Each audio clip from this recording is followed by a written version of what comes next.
சமைக்கலாம் ருசிக்கலாம் பகுதியில் இன்றைக்கி வந்து நான் வந்து மத்தியானம் என்ன சாப்பாடு சாப்பிட போகிறேன் அப்படின்றத பற்றி தான் இதில் பதிவில் நான் கொடுக்குறேன்.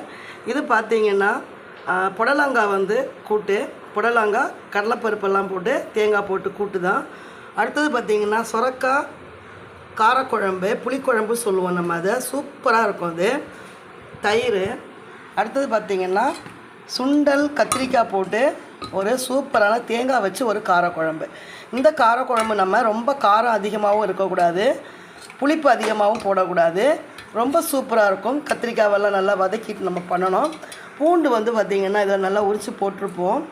இப்போது எல்லோரும் சாப்பிட்டு முடித்ததுனால குழம்பு வந்து பாருங்கள் எல்லாம் காலி ஆகிடுச்சு. நான் தான் கடைசியாக இன்றைக்கி சாப்பிட்றேன். அதனால தான் என்னால் இந்த பதிவை வந்து இப்படி போட முடியுது. பார்த்திங்கன்னா செம சூப்பராகவும் சத்தாகவும் ஒரு மத்தியான சாப்பாடு தான் நான் வந்து இன்றைக்கி நான் சாப்பிட போகிறேன். பாருங்கள்.